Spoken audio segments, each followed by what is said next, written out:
1 year into this war, Putin no longer doubts the strength of our coalition, but he still doubts our conviction. He doubts our staying power.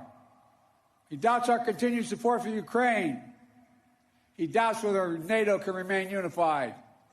But there should be no doubt. Our support for Ukraine will not waver. NATO will not be divided, and we will not tire. The president's visit came as Vladimir Putin's unprovoked invasion of Ukraine passes the 1 year mark. James Carafano of the Heritage Foundation joined Joe Piscopo, my colleague on AM 970, The Answer in New York City. Regardless of what anybody thinks about Ukraine, good, bad, indifferent, don't spend money, whatever, we are where we are. There are no do-overs. The calendar is. The reality is, and this is the thing I want to wrap our heads around.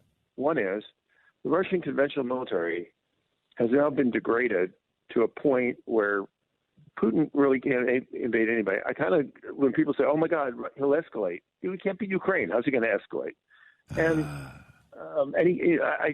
so, first of all, I think that means we're going to need less U.S. military presence in Europe in the future than we thought we would need. That's good news for us. We're going to save money in the long run on that.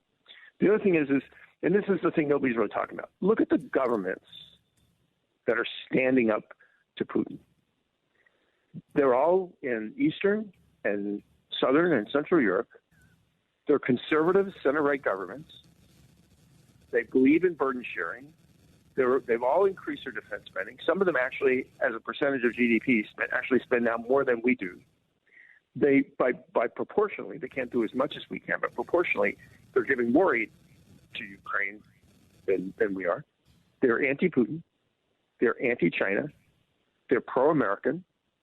They want a stronger NATO. They want to do more to support a stronger NATO. They believe in family values. They believe in parental education, parentally guided education. They believe in religious liberty, individual rights, lower taxes, and get rid of stupid woke stuff. Now, who does that sound like? Sounds like Joe Piscopo. Yeah. So when we said walk away, walk away from Europe, dude, you're walking away from the people who believe in exactly the same things you do and want to be there with you, and they want to carry their share of the load. That's the reality of where we are. And here's the other, this is my favorite part. You know what else they love? They love oil and gas. Yeah. Hey, so, Jim, so that's a great point that you make. There's no way Putin could go into Poland. He's not going to have he won't have the strength to go into Poland. I mean, and I hope I'm right when I say that. So we've depleted the Russian army to the point where, and that's not, through the Heritage Foundation, Mr. Carafano, you know what's going on, because we don't. We know what we hear. I don't know if it's truthful coming out of Ukraine. I don't know if it's truthful coming out of Russia or Washington. We don't know what to believe anymore, but you're telling us, because this is what you do, James, and you're telling me that Putin is weakened to the point where he couldn't make a move into Poland if he wanted to. I think we just had an example, because the number one way Russia makes money is oil and gas exports. The number two they make money is arms exports.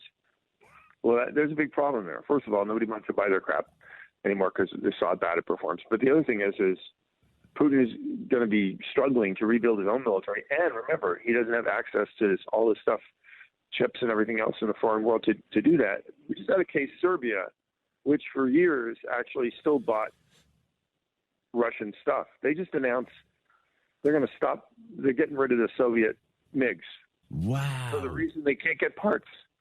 Wow. The Russians Look at can't even supply their customers with parts. Yeah. That is amazing, and like, it was interesting. He went to Ukraine. I think he should have been in East Palestine. I appreciate you saying that, but Ohio. But he was there, and it was kind of cool to see him there. But he wasn't Reagan with Gorbachev. You know what I mean? No. He wasn't. I mean, the poor guy. And I don't know that I could do it. So I don't mean to accuse President Biden, but he was shuffling around and. Oh yeah, I think just once. And by the way, I was on that train. I took that train to Kyiv, and I also met with. Zelensky. The difference is I went when it was still the height of the war. Biden went, and this I don't mean this is an ungenerous comment, but this is true. Sure. He went now that they're almost guaranteed that Russia can't win. Got it. So they waited. Yeah. He could have gone. If he had gone, and this is, I'm sorry, if he had gone 6 months ago, when the outcome was in peril, and he wanted to stand with the Ukrainian people, I would have thought that was courageous and brave. Now I think he's just going because he thinks it's a victory. It's a victory lap. And you know what really? I'm sorry, but when he said, "We will always be with you. We will never abandon you," you know what I'd love to have heard that? The people of Afghanistan. Yeah. He ran away from the people of Afghanistan. You know why? Because he got spooked. He thought the Taliban were coming in, and he thought he was going to kick their butt, and so he ran away. And the reality is, and the truth is, he was going to throw Ukraine under the bus. He already told the Europeans, doing nothing for Ukraine. He told the Ukrainians, you're on your own. Then the invasion started. The country didn't collapse. Europeans didn't collapse. He was a debacle in Afghanistan. And to recover from that, he said, oh, my God, I support this war. So this guy as a leader, I'm sorry, I have nothing good to say for him. I'm glad we support the Ukrainian people. Yeah, I'm glad they're not losing. I'm glad Russia's losing. But if you think I'm ever going to have a word of admiration for Joe Biden, then I'm on the wrong radio show. Man, you are good, my brother. I'll tell you what. I know, but you want to be supportive. I know you're like me. It's your Italian heart, man. Come on, it's your Italian heart, Jimmy. It's like you care about the poor refugees in Ukraine. How do you walk away from these people? Well, help me through here before we let you go, Mr. Carafano. Why is everybody? And I see on TV, there are very, very powerful people on television saying, Zelensky's crooked, Ukraine's crooked, we shouldn't be in this war. How do you walk away from the refugees being attacked to the degree that they are by Putin? You can't walk away. What's your explanation to these people that hate Zelensky? They hate Ukraine. You got to do something, no? Well, look, we are there because, let's be honest, it is in our interests. We want a stable Western Europe. We don't want to have to fight a war with NATO. And Ukraine is making sure it doesn't happen. China was Russia's biggest ally. China wanted to move into Europe. They were hoping that the Ukrainians were going to fall in a minute. And so by defeating Russia, we also did a blow to China. We have accomplished more with military aid to Ukraine than all our years in investing in NATO and making sure that Putin's not a threat in the future. It's no secret. The support from the U.S. that is so vital to Ukraine's ability to fight has been waning. Some of the more notable critics have come from the right. My colleague Hugh Hewitt turned to Molly Hemingway, a frequent guest on Fox News and the editor-in-chief at The Federalist. Now, Molly, let's get to Ukraine. I'm just going to give you the open forum. What did you think of the president's trip?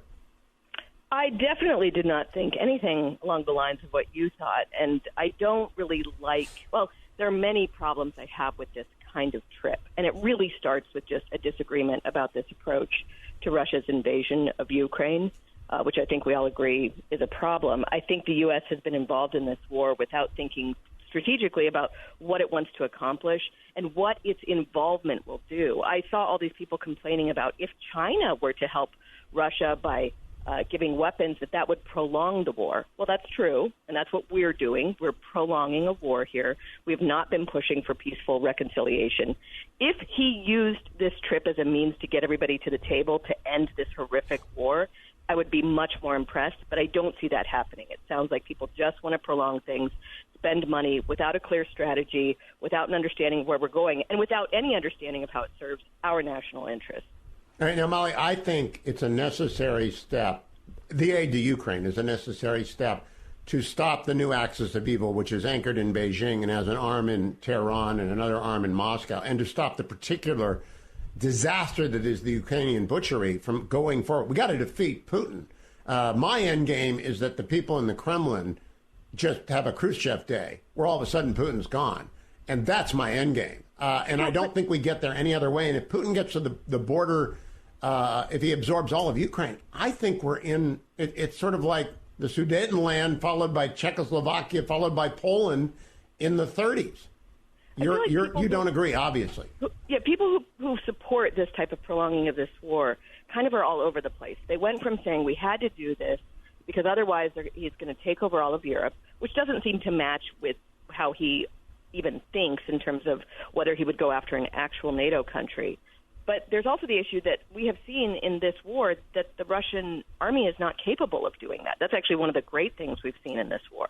So I'm not so worried about that, but I am worried about further driving China and Russia together and Iran. You don't want to give them opportunity. It's like the opposite of the approach we took in the 70s, where we understood that we had to kind of work with China so that we could go after the Soviet Union. We're just driving them all together. We have not gotten the support of the world in this, and so it makes us weaker at a time that we should be stronger against China. We should be pivoting and thinking really about how we can take on this adversary, China. Well, I can hold two thoughts. I can agree with the second thing you said and disagree profoundly with the first thing. But Molly, let's give each other a test. The best case against the Biden approach is that it's been incoherent and it's self-provocative. I know what the best case is against the approach he's pursued. What is the best case for his approach, Molly? I would say, I don't know, the best case might be that he has shown some restraint. I mean, the big risk when you go to war with Russia is that they have 6,500 nuclear warheads. We've done a lot of arming and amplifying this effort, but we haven't gotten as far as to provoke a nuclear response. That might be the best. Coming up, China eyes Taiwan. Time is not on our side. The threat from China is real. China's attempting to meddle in their upcoming election, and so we just need to be moving heaven and earth to arm Taiwan to the teeth before it's too late. When the Town Hall Review returns in a moment. Celebrating our 25th anniversary, the Pepperdine Graduate School of Public Policy invites you to learn from one of our beloved teachers, Dr. Gordon Lloyd, in a 4-part webinar series titled The Roots of Political Economy, Capitalism versus Socialism. This free video series teaches foundational principles of free markets, as well as the philosophers behind socialism. Find out more at go.pepperdine.edu/capitalism. That's go.pepperdine.edu/capitalism. Welcome back to the Town Hall Review with Hugh Hewitt. I'm Mark Davis, filling in. As we all look at what's going on with Russia and Ukraine, most serious observers recognize there may be an even more pressing geopolitical struggle, and that would be China and the United States. After President Xi's recent re-election last October, China and the CCP have been much more aggressive. China clearly has its eyes on Taiwan. Wisconsin Congressman Mike Gallagher just visited that island nation, and the chair of our new Select Committee on China joined Hugh Hewitt. When did you go to Taiwan? Last week. I was there for 4 days on the ground, and it was a very fruitful trip. I think the thing that stands out more than anything else is the fact that, we need to be moving faster to deliver on the foreign military sales items that they've purchased. We're nearing $20 billion worth of equipment that has yet to be delivered, including some Stingers and Javelins that they purchased in 2015, and we have yet to deliver. So at the same time, we're lecturing the Taiwanese about investing in asymmetric defense. Well, we need to provide the asymmetric weapons that they've purchased that would allow them to defend their country, and time is not on our side. The threat from China is real. China's attempting to meddle in their upcoming election, and so we just need to be moving heaven and earth to arm Taiwan to the teeth before it's too late. Now, Chairman Gallagher, I have never been to Taiwan, and I've been to Hong Kong, I've been to Japan, I've just never been to Taiwan. Give our Steelers fans some idea of what that island nation is like. Well, it's incredibly easy to get to, and it's incredibly safe, and Taipei is a very modern city, so I think your listeners would love a visit there. I mean, it's first world city in Taipei. It's absolutely beautiful. I mean, one thing that I think going there gives you an appreciation for, well, let me say two things. One, just how remarkable the Taiwanese experiment is. I mean, you're talking about a country that transitioned from authoritarian rule to democracy effectively bloodlessly, which is rare, if not unprecedented in modern. And the second thing is the terrain is very, very difficult. I mean, this is a difficult military problem for the PLA to solve. Not only just the difficulties inherent to conducting an amphibious landing, but just the vegetation, the hills, the fact that it's an island makes it very difficult to conquer. That being said, and the Taiwanese are very conscious of this, if the good news is that it's an island, the bad news is that it's an island, and it'd be very difficult to resupply in the event of a conflict. All the more reason why we need to be surging and stockpiling munitions to the island now before the shooting starts. And almost every Taiwanese leader that I spoke to brought up the issue of Ukraine as a wake-up call in terms of the risks of modern warfare, the risks of authoritarian aggression, and they are on the front lines of authoritarian aggression. In my op-ed, I sort of referenced a speech that President Tsai gave at their National Day last year in October, where she talked about that, and she also talked about the fact that to say I am Taiwanese is a statement of honor, given everything that Taiwan has accomplished in recent years.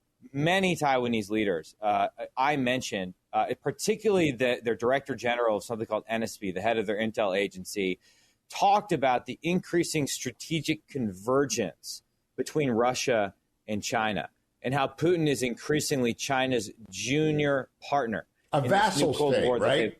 It's becoming a vassal state like Iran. And so for critics of our aid to Ukraine to suggest that we could somehow isolate that problem and thereby reinvest resources into the Pacific, I think misunderstands the de facto alliance that we're seeing on display between Russia and China. And so I think we need to do a better job of teasing out the connection and the partnership between these two countries. Congressman Gallagher, I think General Secretary Xi has flipped the script from 1972. He's going to go to Moscow in the next few months. That's been announced in the Wall Street Journal today, which is an echo of the flip script of Nixon going to Beijing. The stronger partner goes to the weaker partner in the three-way superpower competition. I think that's going to happen, and I think the reality of the new axis of evil, Beijing, Moscow, and Tehran, is there. And Americans have to open their eyes. It's really one enemy. And I mean, they're an enemy. They're an adversary. Agree or disagree? I agree. Well,